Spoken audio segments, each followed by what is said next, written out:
Max Sherry. Sorry, Senator. I know who you are, Senator. It's Michael Darcy. Michael Darcy. Thanks very much, Mr. Gleeson, for being here. How did the establishment of the Chairman's Committee in 2004 impact on the authority of the board, and what was the rationale behind the restructuring in that regard? Well, the rationale of the Chairman Committee was that there were sometimes things that came up that you couldn't assemble a board. The board was international, as you probably know. We had 2 Americans at one stage, 1 American always, 3 from the United Kingdom, and then 2 from Belfast, people around the country. So if there was something urgent, let's say a large PLC came and said, we're going to do an acquisition and we need $1 billion, and the capital markets fellas looked into it and said, this is fine. You couldn't get a board together and it was over the limits. So you did it for that. You also did it for things like sometimes you might need a board resolution for appointing a receiver, sort of housekeeping stuff really. And then exceptions to the large exposure policy were sent to the Chairman's committee as well. To get to in particular. Yeah. So when exposures were being increased, or there were a decision maybe between one particular borrower, did that come to this committee or did it go to the board? It could come to the board or it came to this committee. I mean, if the board was going to sit tomorrow, you'd bring it to the board. But typically it came to the committee. Okay. So how many times would you think that you would have made exceptions at that committee? Well, I thought that was of interest to me, and it's of interest to you, obviously. All I got was the minutes for the 3 years, 06, 07 and 08, so I can't say how frequent they were before that. But in those years, I mean, how many years, I can tell you how often it was. Roughly, yeah. Now, this is me, without assistance, going through the minutes and trying to check. They're heavily redacted, as you know, so I may well have missed some. But on my account, if you include both UK property and Irish property, I'm now talking about property lending decisions, not decisions to buy out a public company or to sponsor a share, other ones. But property in the UK and Ireland, I think there were 17 in those 3 years, about one every 3 months.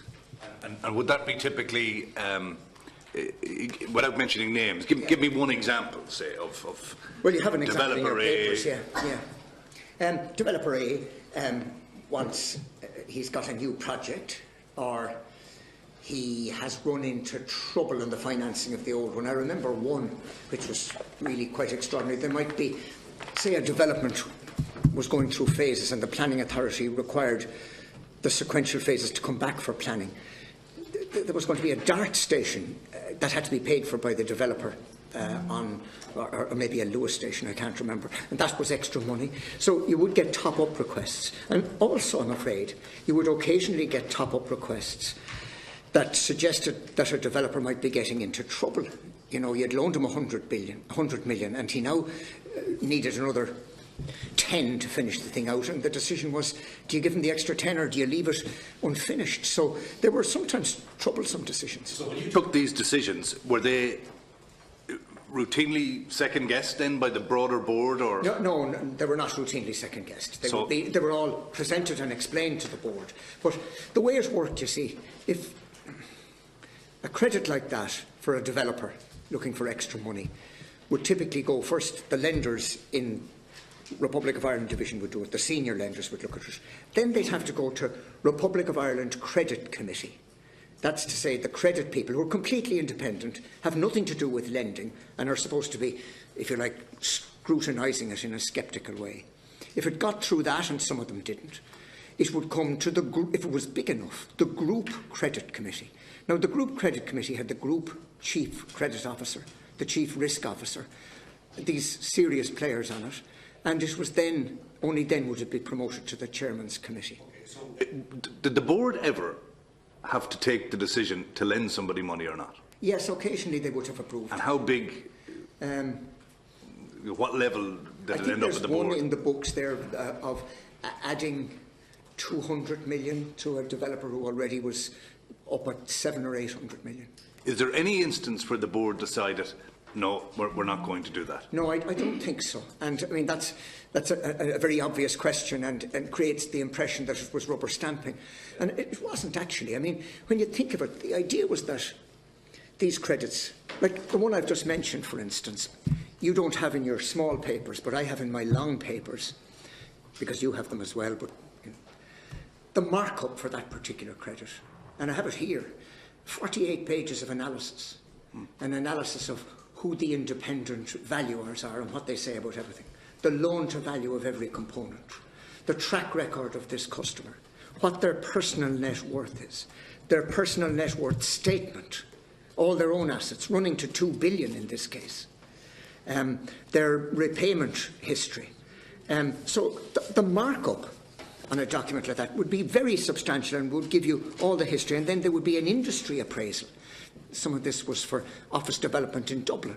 What does the office development market look like at the moment? So it was quite a stringent process. Yesterday we had an example from the CEO of NAMA, where he spoke anecdotally of a senior lender in an institution that was nameless, lending 200 million to somebody on the basis of a statement of affairs that was handwritten and put back into his pocket in a matter of moments. I saw that on some website overnight. Were there ever I hope any not, such and practices? certainly I never heard of it. I doubt that, with all due respect. I mean, he didn't, I think, Senator, if I'm not mistaken, I don't think he identified particular banks, but I don't believe that's the way the business... You said earlier on, to do with targets, that it was never sales related. No. That it was profit related sometimes. It was profit related. Well, not profit target. But how do you reconcile that then with individual branch managers having lending targets? Surely that's volume related. They didn't have lending targets, they had lending limits.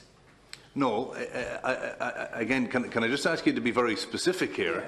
Yes.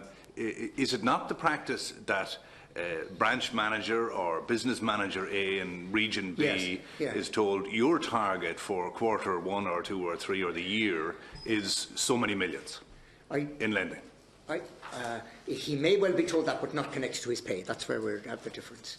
Surely, if he lent that money, would that not be an indication that he performed to target, and therefore might? I'm afraid now you're getting into a detail in terms of managers' systems that I'm not the best person to ask. So, in terms of remuneration, I'm aware more of what higher managers were. I understand. So, what you're saying, just so that we're clear for the record, what you said earlier maybe isn't entirely correct. It may not be. No, okay. I don't think I can speak with sufficient authority. No problem. We can ask some of the others. I think you're having Mr. Sheehy and from the bank. Yeah, we'll speak to him about that.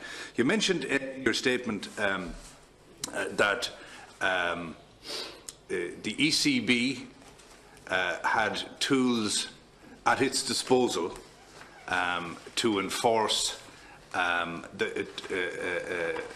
policies that could mitigate against the negative impacts of interest rates being too low. I think you stated that they ought to have been between 6 and 12%. Well, there's the economists, and I have an economics degree. I'm not in any sense of the word an economist. No, in other words, you did say the ECB had these tools at their disposal, if I'm understanding you correctly. They have a legal instrument. Yeah, and what is that legal instrument? Could you explain it's just the statute, I don't have it with me, but it's the statute of the European Central Bank or something, and I'll certainly be able to find the reference. And what it says is, I think, is that national central banks must operate, and then there's this key phrase, in accordance with the instructions of the ECB.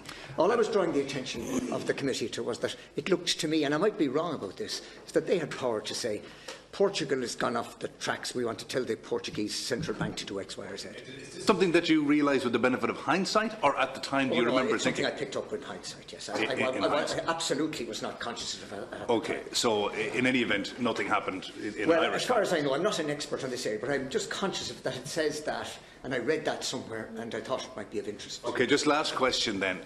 You spoke earlier, and indeed in your statement, of how in a private conversation with Brian Lenihan, the late Brian Lenihan, that he had said that his preferred option was to deal in a different way with Irish Nationwide and Anglo.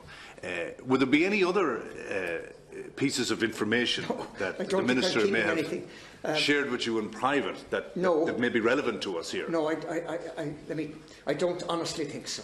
I don't honestly think so. I mean, the reason I worried about that was obviously the late Mr Lenihan can't give his version, and then could there be an unfairness in this? But when Governor Honan came out, I felt the right thing to do was to tell him.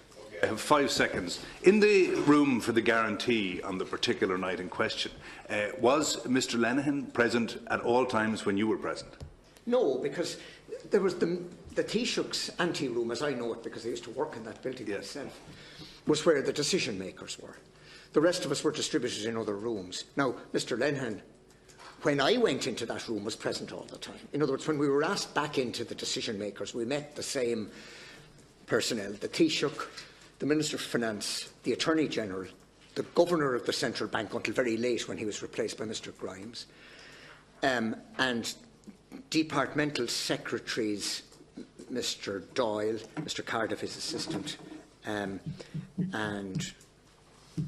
I've listed them in the list. And when we went back in to that room, Mr Lenihan was always there, as far as I remember. Thank you very much, Senator McSherry. Senator O'Keefe.